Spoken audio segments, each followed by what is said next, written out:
dressed and I left at 10. Check my nails, looking good. It's a beautiful day in the neighborhood. Oh yeah, I know this'll be the day. Oh, yeah. Everything will be okay. Oh, yeah. I kiss my cares all away. Oh, yeah. It's gonna be a good, good day. It's gonna be a good, good day. Good, good day. I think it's finally all gonna go my way. Go my way. Rain or shine, no, I don't mind. This day is mine. I'm gonna chase all those gray clouds away. It's gonna be a good day.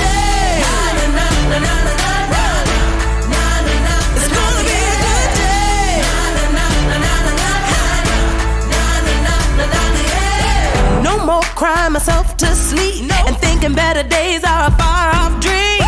Get up and I move my feet, cause I hear music playing on these streets. Oh yeah. Ain't nobody gonna cry today. Oh, yeah. Ain't nobody gonna die today. Oh, yeah. I kiss my cares all away. Oh, yeah. It's gonna be a good, good day. It's gonna be a good, good day. Good, good day. Gonna be a good, good day. I think it's finally all gonna go my way.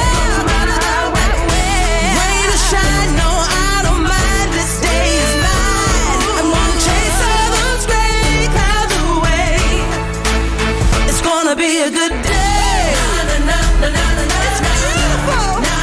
It's gonna be a good day.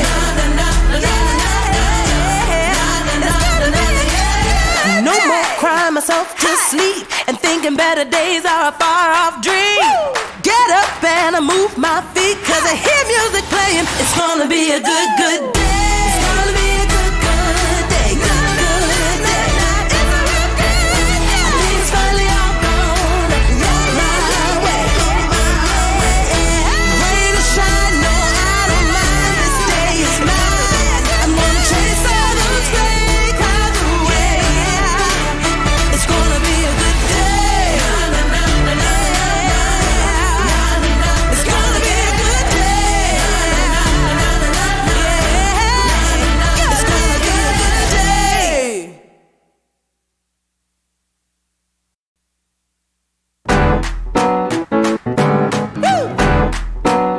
It's a great, great day. It's a good day. Get up. Can't you see the sun shining? I woke up and I rolled out of bed. Got dressed and I left at 10. Check my nails, looking good. It's a beautiful day in the neighborhood. Oh yeah, I know this'll be the day. Oh, yeah. Everything will be okay. Oh, yeah. I kiss my cares all away. Oh, yeah. It's gonna be a good, good day. It's gonna be a good, good day. Good, good day. I think it's finally all gonna go my way. Go my way.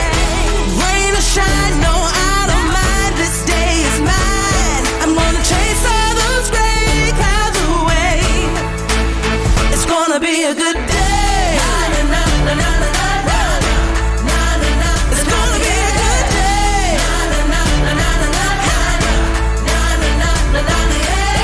No more crying myself to sleep and thinking better days are a far off dream.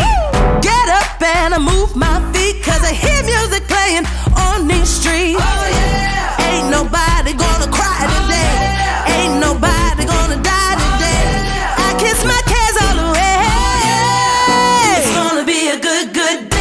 It's gonna be a good, good day. Good, good day. Gonna be a good, good day. I think it's finally all gonna go my way. Rain or shine, no, I don't mind. This day is mine. I'm gonna chase all those gray clouds away. It's gonna be a good day. It's beautiful. It's gonna be a good day.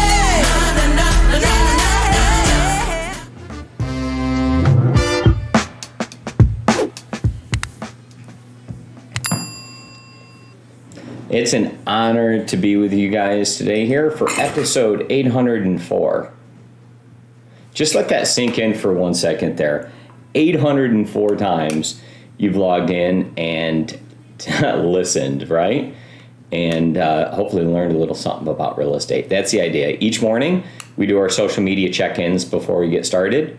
And then we spend a little bit of time, but get started on the same routine. And when you set this routine, then you can have sustained success. There's a real estate agent out there that's been highly successful for a long time. He's very, very well known for time blocking. His name's Mike Shepard. He's out of McKinney, Texas. And he's very consistent. And if that's what you're looking for in your career, to have sustained success and to be consistent and to be a high achiever, then you have to find the things that work for you and stick to them and do them all the time, right? And that's how you have sustained success. So today we're going to talk about a couple of different real estate related items. The first topic is going to be Zillow gone wild, and how that, is it bad for real estate? Is it good for real estate? Is like everything that's discussed real estate related, is it all good, right? And I kind of think so.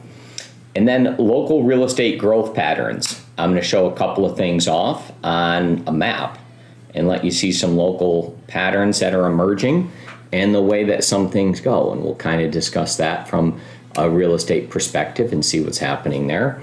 And that's about it. So only a couple of topics today. We will have our agent meetings tomorrow. Tomorrow's Wednesday, so remember at 10 o'clock that we'll have that on Zoom. So that meeting will take place. I think that's about it. Just two quick topics for us today. Maybe we can get out early. Maybe you'll find something extra to do with that special time that you get back this morning if we do get out early. Let's see.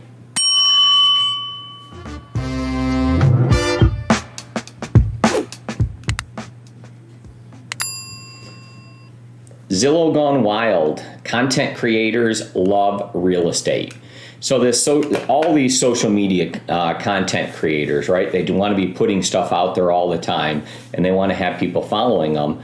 One of the big items that they're using is real estate, and they're using people's addiction to real estate and the fact that people want homes so bad or want something different or do all these things. Just like another really good example of this are like the home renovation shows and everything that goes along with that, right? And all the TV channels that even come up from all those things.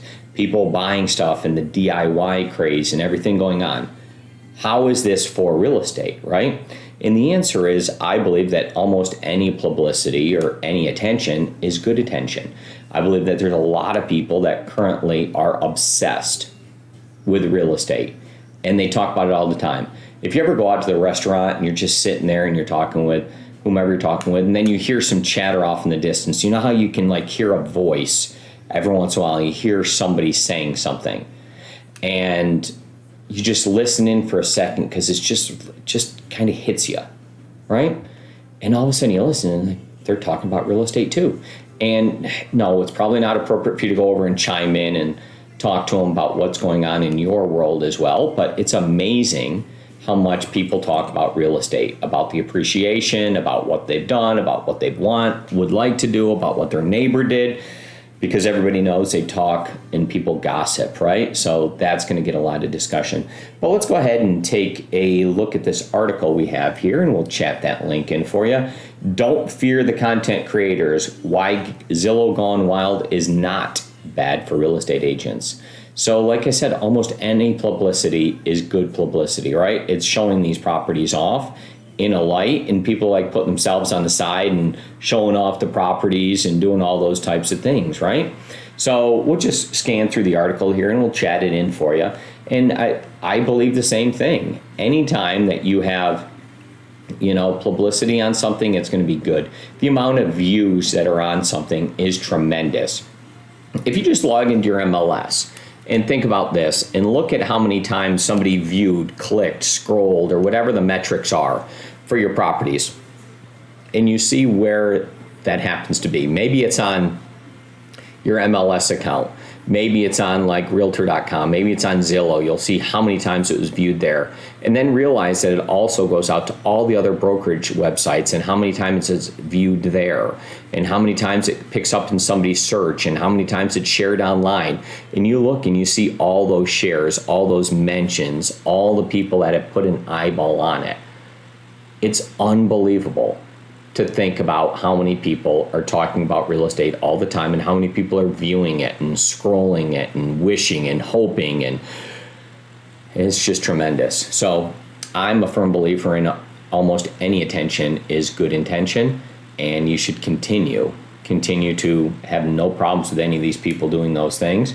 I just don't want them to impersonate real estate agents and say that they're either the property owner. They need to ask for proper permission to get it done, and you can't just do stuff.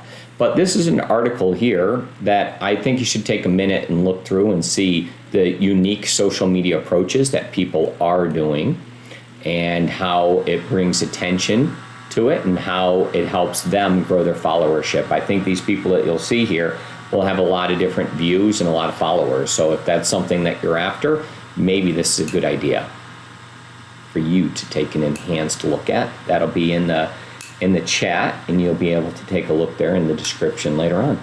So best of luck.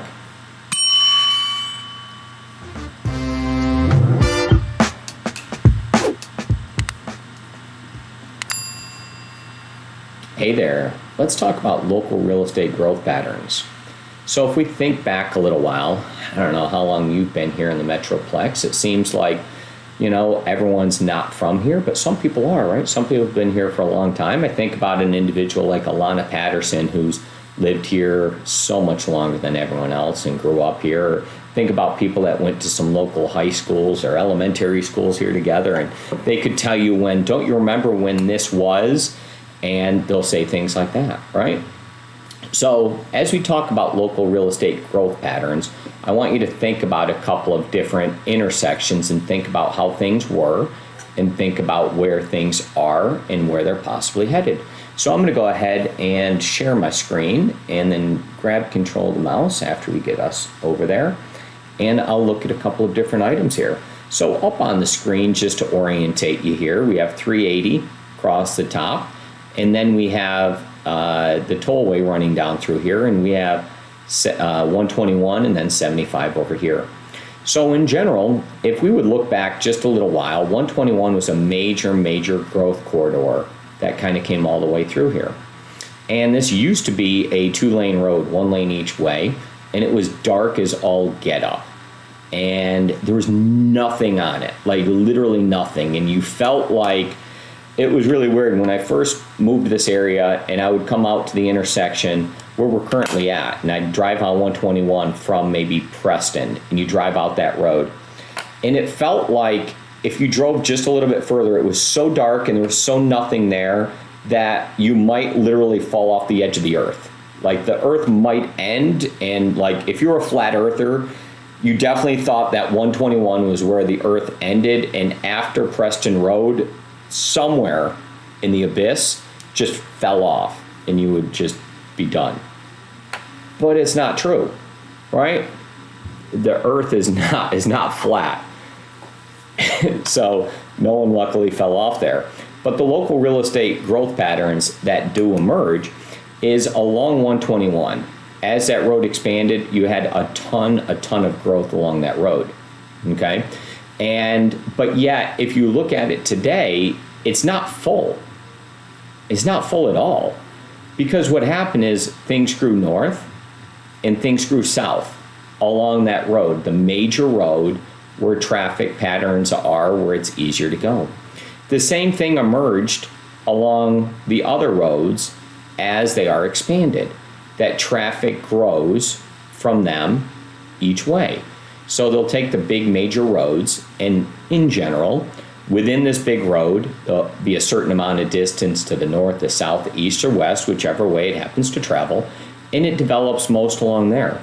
And what you'll see is a corridor right all in through here where it's kind of between stuff, right? It's not right on 121, it's not on 380, and this area emerges that it's further from other things.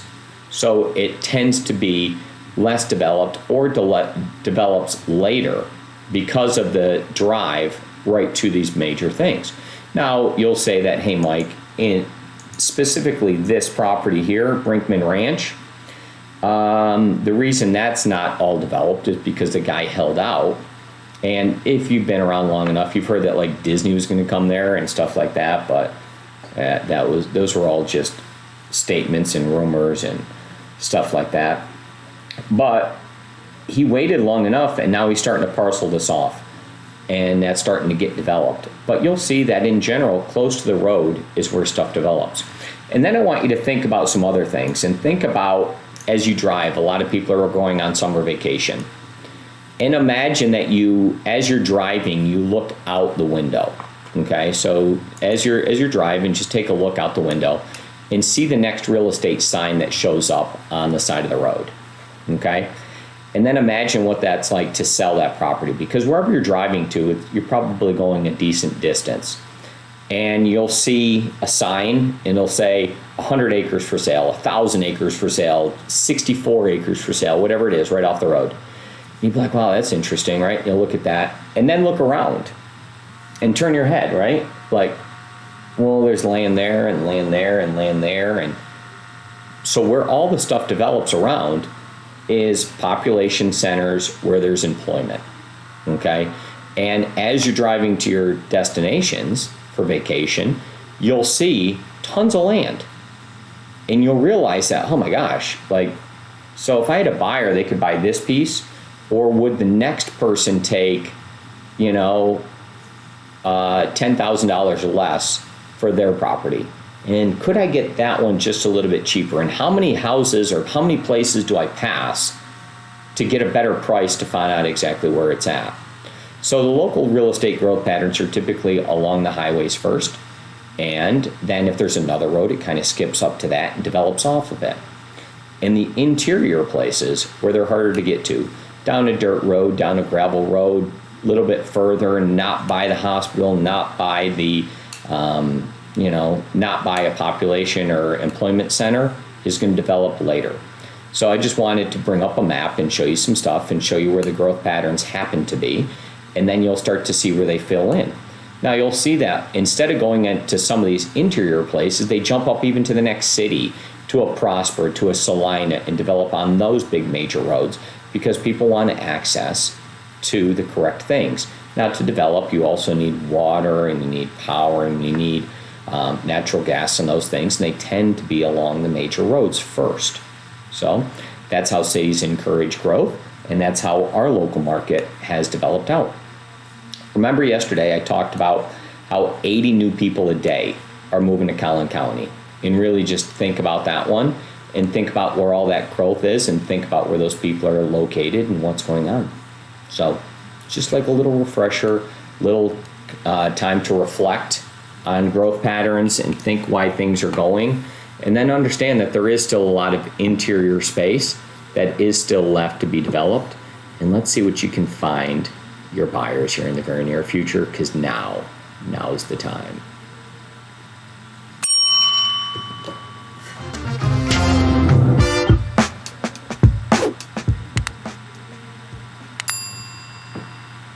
Well, that's all I got. You get your time back. Zillow Gone Wild, local real estate, and growth patterns associated with. See you tomorrow. There's my bell.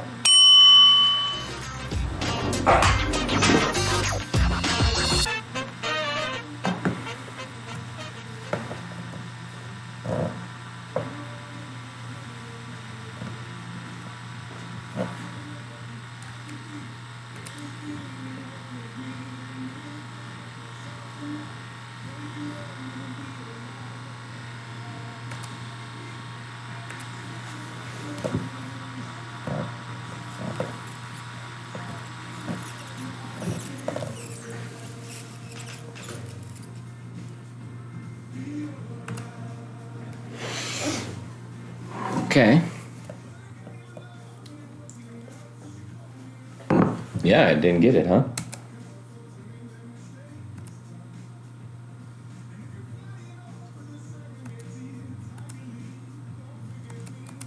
You got it? Good.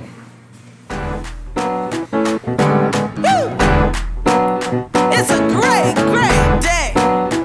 It's a good day. Get up. Na na na na na na na na na na.